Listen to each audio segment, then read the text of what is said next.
آگے بڑھتے ہوئے آپ کو بتائیں، وزیر اعظم کے سیاسی مشیر سینیٹر رانا ثناء اللہ نے کہا کہ حکومت پی ٹی آئی مذاکرات کی راہ میں خود بانی تحریک انصاف رکاوٹ ہیں۔ بانی تحریک انصاف مذاکرات نہیں چاہتے، وہ تشدد چاہتے ہیں۔ ہم مذاکرات کے لیے بالکل کلیئر ہیں۔ دوسری جانب سے ابہام ہے۔ نجی ٹی وی سے گفتگو میں رانا ثناء اللہ نے کہا کہ پی ٹی آئی کی دوسرے تیسرے درجے کی قیادت کہتی ہے کہ وہ ڈائیلاگ چاہتے ہیں۔ جب تک بانی پی ٹی آئی کی ڈائیلاگ کی پالیسی نہیں ہوگی، اس وقت تک جتنی میٹنگز ہوتی رہی بات نہیں بن سکتی۔ مزید کہتے ہیں کہ بانی پی ٹی آئی نے مذاکرات کا اختیار کسی کو نہیں دیا۔ علیمہ خان نے جو بات کی ہے کہ جو مذاکرات کرے گا وہ ان میں سے نہیں ہے۔ کیا بانی پی ٹی آئی کی پچھلی ملاقات سے کوئی فائدہ ہوا؟ پی ٹی آئی والے کیوں نہیں کہتے کہ وزیر اعظم صاحب آپ کی پیشکش موصول ہوئی ہے، بتائیں کس ٹائم آپ کے پاس حاضر ہوں؟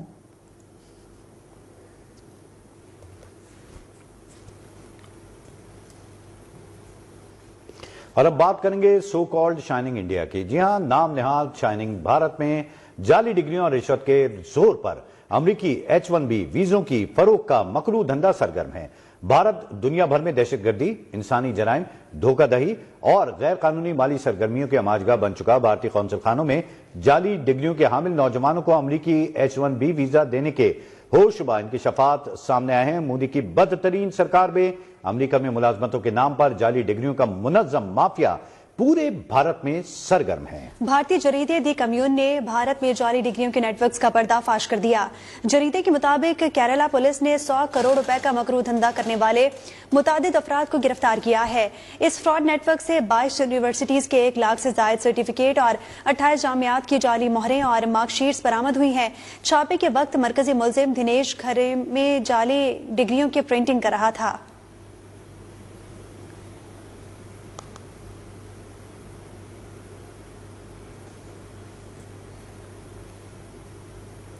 نائب وزیر اعظم اور وزیر خارجہ اسحاق ڈار اور سعودی وزیر خارجہ فیصل بن فرحان کے درمیان ٹیلی فونک رابطہ ہوا ہے۔ دفتر خارجہ کے بیان کے مطابق گفتگو کے دوران دونوں رہنماؤں نے خطے کی تازہ صورتحال پر تفصیلی تبادلہ خیال کیا۔ وزیر خارجہ اسحاق ڈار نے خطے میں کشیدگی بڑھانے والے اقدامات سے گریز کی ضرورت پر زور دیا ہے۔ ان کا کہنا تھا کہ خطے کے تمام فریقین کو کسی بھی قسم کے اشتعال انگیز اقدام سے گریز کرنا چاہیے۔ علاقائی امن و استحکام کے مفاد میں تمام تنازعات کا حل مذاکرات اور سفارتکاری کے ذریعے تلاش کرنا ناگزیر ہے۔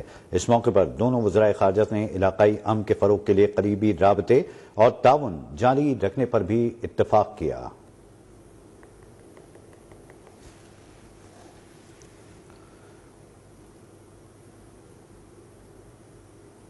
اور ابھی بات کریں گے پڑوسی ملک ایران کی، جہاں پر مہنگائی اور کرنسی کی قدر میں کمی کے خلاف مختلف شہروں میں 6 روز سے جاری مظاہروں میں مزید شدت آگے۔ پرتشدد احتجاج میں مزید 2 افراد جاں بحق ہوئے اور اموات کی تعداد اب 8 ہو چکی ہے، جبکہ 17 زخمی ہیں۔ ایرانی میڈیا کے مطابق مختلف مقامات پر مظاہرین نے سرکاری عمارتوں پر بھی دھاوا بول کر توڑ پھوڑ کی۔ سیکورٹی فورسز نے ہنگامہ آرائی میں ملوث 30 افراد کو حراست میں لے لیا۔ عرب میڈیا کے مطابق 4 دہائیوں سے جاری عالمی معاشی پابندیوں کے باعث ایران شدید معاشی بحران کا شکار ہو چکا ہے۔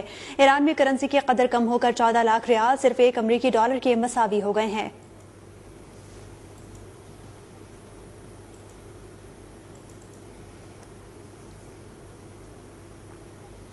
امریکی صدر کی جانب سے ایران میں جاری سیاسی بحران میں مداخلت کے بیان پر ایرانی قیادت نے سخت رد عمل کا اظہار کیا ہے۔ ایرانی سپریم لیڈر علی خامنائی کے مشیر علی شمخانی نے ایکس پر اپنے بیان میں خبردار کیا کہ ایران کی سلامتی کی طرف بڑھنے والے ہر مداخلت پسند ہاتھ کاٹ دیے جائیں گے۔ ایران کی قومی سلامتی کونسل کے سیکریٹری علی لاریجانی نے اپنے رد عمل میں کہا، ایران کے اندرونی معاملات میں امریکی مداخلت پورے خطے کو عدم استحکام سے دوچار کر دے گی۔ اقوام متحدہ میں ایران کے مستقل مندوب عامر سعیدی نے سیکریٹری جنرل انتونی گوتریس کو لکھے گئے خط میں مطالبہ کیا کہ اقوام متحدہ میں صدر ٹرمپ کی جانب سے ایران کو دی گئی دھمکی کی مذمت کریں۔ ایرانی صدر مسعود پزشکیان کا کہنا تھا کہ اگر ایرانی عوام خوش نہیں ہے تو ذمہ دار ہم ہیں، امریکہ نہیں۔ عوامی مسائل ہماری ناکامیوں اور ناقص انتظامیہ کا نتیجہ ہے۔ حکومت کو عوام کے خدشات دور کرنے کی کوشش بھی کرنی چاہیے۔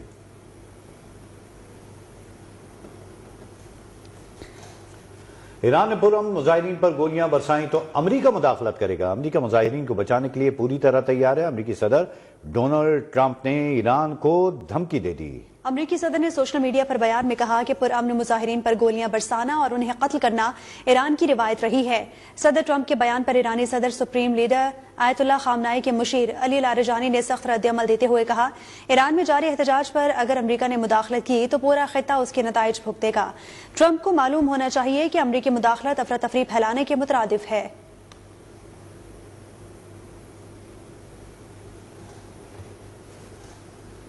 موسم کے حوالے سے اپڈیٹ ہے کہ نیشنل ڈیزاسٹر مینجمنٹ اتھارٹی نے پنجاب میں شدید دھند کے حوالے سے الرٹ جاری کیا ہے۔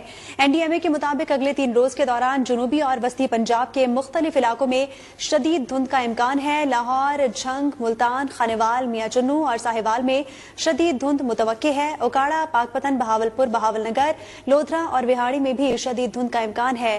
بالائے سندھ کے علاقوں بالخصوص ہے۔ اسلام آباد میں بھی رات اور الصبح دھند کے امکانات موجود ہیں۔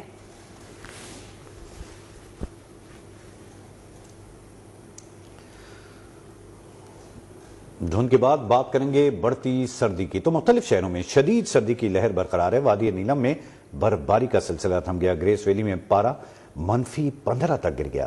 بلوچستان کے بیشتر اضلاع میں بھی سردی کے دیر قائم ہیں۔ کوئٹہ میں کم سے کم درجہ حرارت -2 اور قلات میں -4 ریکارڈ کیا گیا۔ خیبر پختونخوا کے بیشتر اضلاع میں بارش اور پہاڑوں پر مزید برفباری کا امکان ہے۔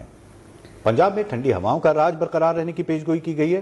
محکمہ موسمیات کے مطابق کراچی میں سردی کی نئی اور شدید لہر کا امکان ہے۔ آئندہ دنوں میں درجہ حرارت میں مزید کمی کا اندیہ بھی دیا گیا ہے۔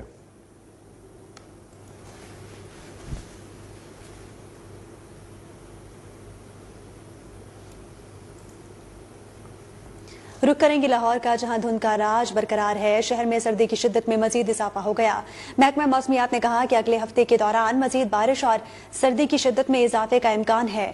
اسی پر بات کریں گے، عمران شمسی ہمارے ساتھ موجود ہیں۔ عمران، بتائیے گا کیسا موسم ہے لاہور کا؟ لاہور شہر میں آپ کو بتائیں کہ سموگ میں جو ہے مزید کمی آئی، اور سموگ میں آپ ایک کولٹ انڈیکس کی بات کی جائے تو کم سے کم 123 اور زیادہ سے زیادہ جو ہے 131 نوٹ کیا گیا ہے۔ اور اس کے ساتھ ساتھ آپ کو بتائیں کہ محکمہ موسمیات کی جانب سے جو ہے یہ پیشین گوئی کی گئی کہ اگلے چند ہفتوں میں جو ہے مزید سردی بڑھنے کے امکان ہوں گے اور دھند بھی بڑھنے کا امکان ہے۔ دھند کی وجہ سے کافی موٹر وے M2 M3 جو ہے وہ بند کیے گئے تھے، جس کو اب کھول دیا گیا ہے۔ اور موٹر وے کی جانب سے یہ بھی کہا گیا ہے کہ رات کو 7 بجے کے بعد سفر نہ کیا جائے اور دن میں جو ہے 10 بجے کے بعد سفر کیا جائے، اور جس کی وجہ سے تمام تر جو حفاظتی تدابیر بھی جو کہا گیا، ان کو لائٹوں کا کہا گیا ہے کہ جو آگے لائٹوں کا جلایا جائے، جس کے ساتھ ساتھ سموک لائٹس لگائے جائے، اور ساتھ ساتھ آپ کو بتائیں کہ محکمہ موسمیات کی جانب سے موسم کی بات کی جائے تو کم سے کم درجہ حرارت جو ہے وہ 12 اور زیادہ سے زیادہ جو ہے وہ 17 سینٹی گریڈ نوٹ کیا گیا ہے۔ اور اس کے ساتھ ساتھ بارشوں کے امکانات بھی ہیں، اور گزشتہ جو 2 دن پہلے بارش ہوئی تھی جس کی وجہ سے سموک میں بھی کافی کمی آئی ہے۔ سموگ اس وقت جو کم سے کم ہو چکی ہے، اور لاہور میں سردی کی شدت میں شکریہ سید عمران شمسی، آپ نے تفصیلات سے آگاہ کیا۔ اور اب دیگر خبروں میں جانیے کہ سیشن کورٹ لاہور میں ٹیفی بٹ کے بہنوئی کے قتل کیس کے ملزم امیر فتح کی درخواست سے ضمانت پر سماعت ہوئی۔ عدالت نے امیر فتح کی درخواست سے ضمانت مسترد کر دی ہے۔ سیشن کورٹ لاہور میں طیفی بٹ کے بہنوئی کے قتل کیس کے ملزم امیر فتح کی درخواست ضمانت پر سماعت ہوئی۔ عدالت نے امیر فتح کی درخواست ضمانت مسترد کر دی ہے۔ آپ کو یہ بتاتے چلیں، عدالت نے امیر فتح کی درخواست ضمانت مسترد کر دیا۔ فیصلے کے موقع پر ملزم عدالت میں موجود نہ تھا۔ رپورٹ میں پولیس نے ملزم کو قصوروار قرار دے دیا ہے۔ راولپنڈی میں خطرناک پولیس مقابلے میں 4 ڈاکو ہلاک جبکہ 2 فرار ہو گئے۔ پولیس کے مطابق ہلاک ڈاکو اجرتی قاتل راولپنڈی، پشاور اور اسلام آباد میں قتل، ڈکیتی اور کار سنیچنگ کے مقدمات میں ریکارڈ یافتہ، ملوث اور مطلوب تھے۔ پولیس ترجمان کے مطابق راولپنڈی تھانہ صدر بیرونی کے علاقے میں انتہائی خطرناک بین الاضلاعی ڈکیت اور اجرتی قاتل گینگ نے پولیس پر فائرنگ کی۔ ہلاک ملزمان سے اسلام آباد میں شہری سے گن پوائنٹ پر چھینی گئی گاڑی اور اسلحہ برآمد ہوا۔ ملزمان نے صدر بیرونی کے علاقے میں فیملی کے ساتھ جاتے تاجر کو بھی قتل کیا تھا۔ سی پی او سید خالد ہمدانی کا کہنا تھا کہ شہریوں کے جان و مال پر حملہ کرنے والے قانون کی گرفت سے نہیں بچ سکتے۔ سرگودا سے افسوسناک خبر ہے، جہاں کرنٹ لگنے میں 2 مزدور جاں بحق ہو گئے۔ حادثہ اس وقت پیش آیا جب دونوں مزدور پانی کی موٹر نصب کرنے کے لیے بورنگ کر رہے تھے۔ اس دوران لوہے کا پائپ بجلی کے تاروں سے ٹکرا گیا، جس سے دونوں مزدور کرنٹ لگنے سے موقع پر دم توڑ گئے۔